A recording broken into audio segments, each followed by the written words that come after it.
News team, assemble!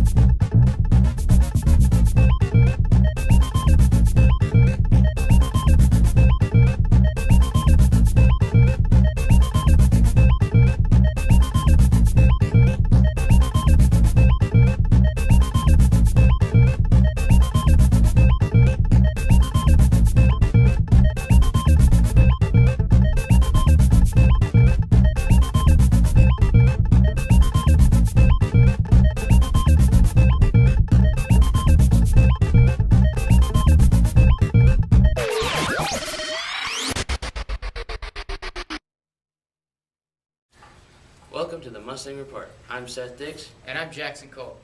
Wait. They got our names mixed around. Okay, I'm Seth Dix. And I'm Jackson Cole. Let's start it off with world news with Anthony. Egypt will have its first vote this month since the overthrow of Mubarak. The votes will decide who sits in the upper and lower houses of parliament. The lower house will draft Egypt's new constitution. The head of the Supreme Council of the Armed Forces, Egypt's army and current ruling body, is urging all Egyptians to vote for a balanced parliament. 70% of Egyptians abroad have already voted at embassies. However, some Egyptians feel that the vote will not be legitimate. The votes for the lower house will end in January, and the votes for the upper house will run from January to March. Major central banks around the world took action to try to ease strains on the world's financial system. The announcement came just hours after China reduced bank reserve levels to release money for lending. In stocks, the points and percentages jumped up shortly after this happened. The central banks are also taking steps to ensure that banks can get ready money in any of their currencies if market conditions warrant, by establishing a temporary network of reciprocal swap lines. Countdown begins for Congress on the doc fix. If Congress acts before January 1st, there won't be a need to worry about the huge cut on Medicare. If Congress doesn't act before the 1st, then the doctors will again face steep Medicare cuts that threaten to undermine health care of millions of seniors and disabled people. Last year the cut was about 20%, but this time it will be 27.4%. Because of the consequence of a 1990 budget law that failed to control spending, the Congress would have been able to do a temporary fix each time. But this would only mean the next cut would be more. For the Congress to do a temporary fix for 1 year, it will take about $22 billion, and a 2-year option would take up to $35 billion. For the option to create a permanent fix, it would take up to $300 billion, and this would last for over 10 years. But the only problem is that it's much less likely to happen. Congress is also thinking about that they could cut other parts of Medicare or even trim back spending under health care, but either of those options would mobilize opposition. The doctors aren't buying into it, but Congress also thought about recommending that the doctors share the pain of a permanent fix. Doctors and physicians also would consider not taking new Medicare patients if the cuts go through, but the Obama administration says that seniors and their doctors have nothing to fear. Let's do a review over the Super 8 with Travis. The motel? No, the movie. Yeah, I mean, that It was my new favorite movie. it was amazing. I mean, Graphics were awesome. I know. But, hello, I didn't see you there. Me and Dylan were just talking about a movie called Super 8. It's a really good movie. You guys should go check it out. It's about these kids who are recording for this convention called Super 8. And one of their scenes involves a train. Well, when they're recording the train comes and it derails. After the derailment of the train, the kids start experiencing stuff in the town. And it's just, I mean... Spoiler alert.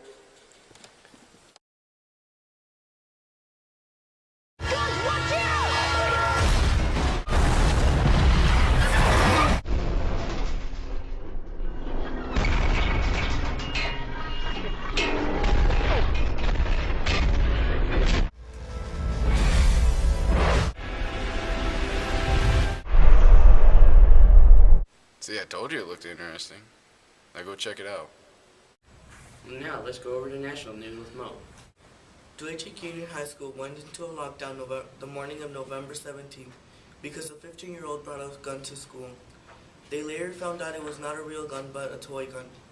The teenager was pressed with charges because a toy gun is considered a weapon when on school grounds. The school was in a lockdown for about an hour. Although some teens think it was not a big deal, police and the school took this very serious and expelled the student and charged him with possession of a weapon and resisting an officer. At the 25, breaks a couple of tackles. Headlock and a go! Headlock and a go! He could go all the way!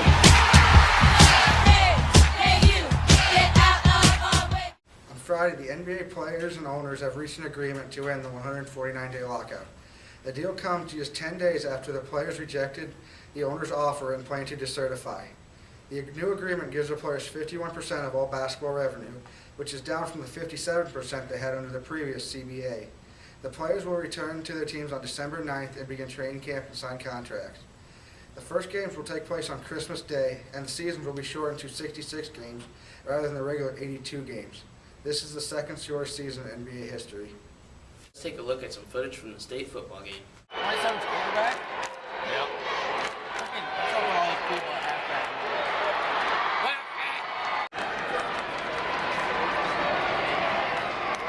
Score a touchdown.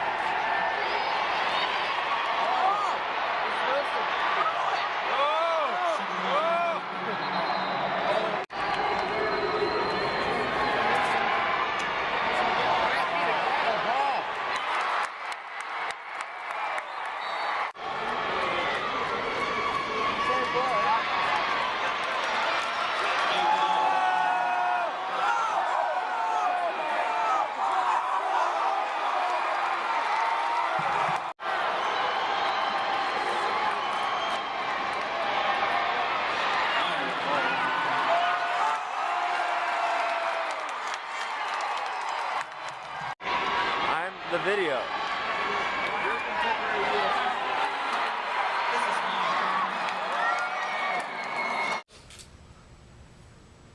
I just lost my train of thought. Let's go to the next story.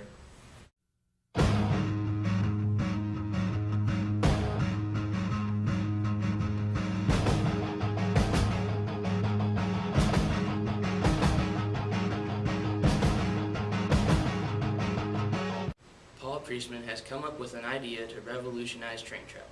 Instead of having train stations, he would instead have moving platforms, which would be located in each town. There you would not have to drive all the way to the train station and wait in line to get your tickets. Instead, you would just go to the platform, pay on the platform, and then get on your train. It would lock up with the train while it was still moving so you could get on or get off. And then it would delatch and go back to each town. What are you doing? Practicing my drill team move, see? Let's go over to the next story.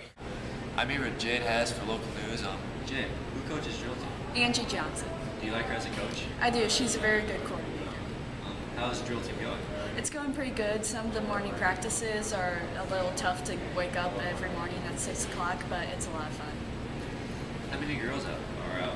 We have 16 girls for the state team and then 2 alternates, which will perform at the drill team nights. So what do you guys perform in that state? We're doing a pound routine to an animal mix, and then we're doing a light routine to Lady Gaga's Born This Way. How did you guys get picked to go to state? Everyone gets to go to state, but not everyone gets a trophy, which is our goal this year, to bring back a trophy. Well, thanks for being on the show, and good luck. Thank you. Let's go stitch up his new story with Leanna. I'm here with a few freshmen in the textiles and construction class asking a couple of questions for a peek inside. What is textile and construction? It's a sewing class that you learn the parts of the sewing machine. Do you like the class? Yes. What are you working on? We're working on making dresses out of pillowcases for people in Africa. So is this a charity? Yes. And how did you find this charity? Mrs. Olson gave us those. The charity focuses on outfitting little girls in Africa who are orphans with simple summery dresses. How many are you making? About 10. And where are you getting your resources from? We're having people Why did you choose this charity? To help people out. Okay, thank you guys. You're welcome.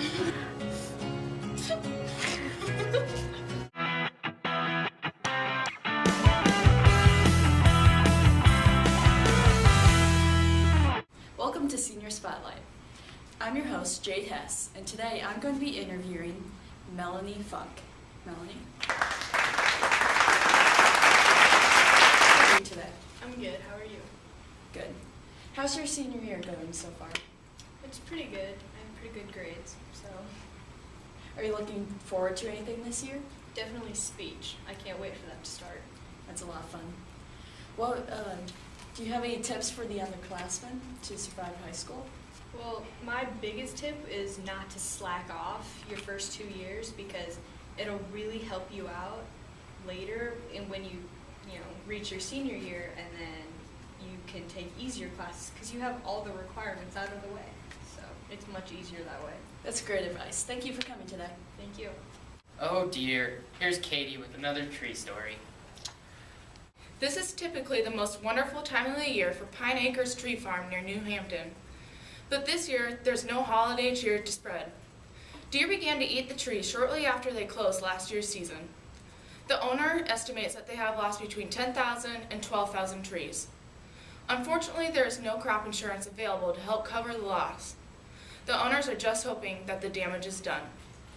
The farm is being opened to hunters, and shortly after, they will be putting up a fence around the farm. Pine Acres has a limited supply of trees that they bought on wholesale for a few loyal customers. Pine Acres has been in business for over 40 years. The farms say that they will feel the effects of the deer-eaten trees for several years to come because it will take at least 5 years to regrow the Christmas tree crop. Where's Seth? He was here a minute ago. Oh well.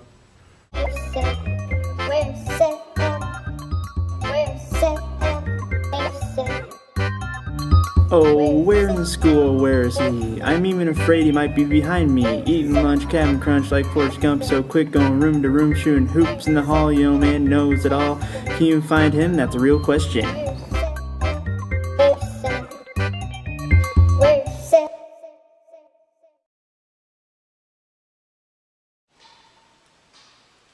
Where am I?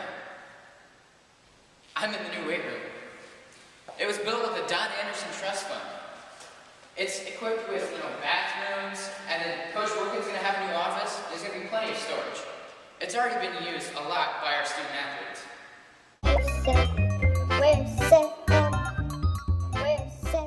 And this is your Mustang moment of the week.